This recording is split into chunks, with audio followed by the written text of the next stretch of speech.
When you want to talk about busy neighborhoods and areas in Toronto, there is none more busy than the beaches, especially in the summertime.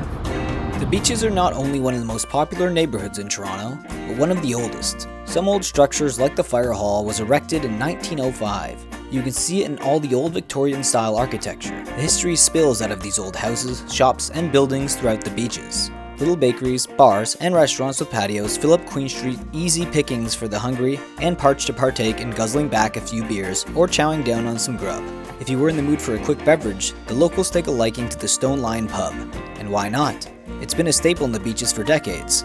Some may call it the old reliable. Decent prices, plenty of choices, and a great location nonetheless. This pandemic has altered their service a bit. You won't be getting a physical menu from here, but you can search for what you'd like to order on their website.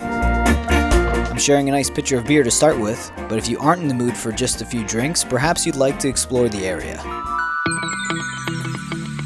Kew Gardens is a great gathering place for people having picnics, meetups, and who just feel like walking through to soak up the beautiful scenery.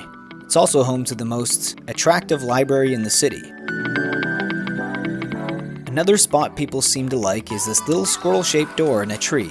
Every time I come knocking on this house, no one seems to be home. But I do leave trinkets, an assortment of different things every time, just in case the squirrel wants to finally come out and say hi. It's been around for years and draws a lot of attention. Pretty cute. If you keep following the path in the gardens, you'll arrive at the beach.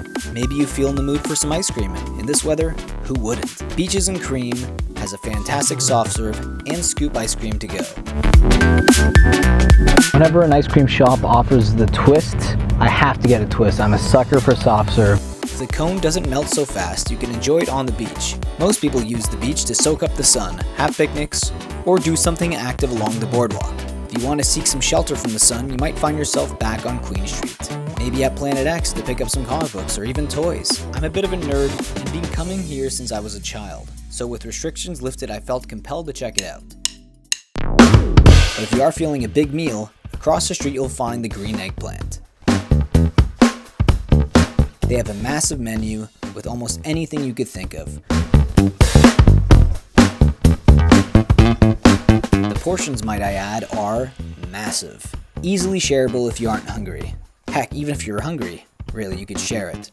That's what I did with this grilled chicken salad.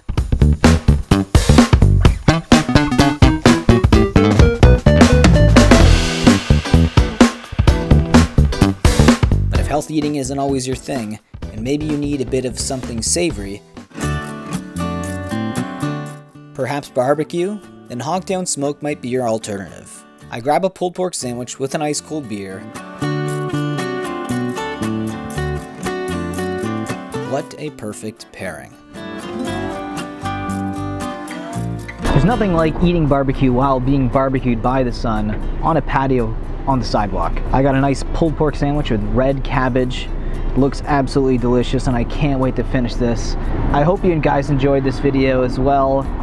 Don't forget to leave a comment and subscribe if you're not subscribed to the channel already, and let me know what your favorite area in Toronto is to drink and explore, and of course eat delicious foods like I'm about to do right now. And I'll see you next Sunday.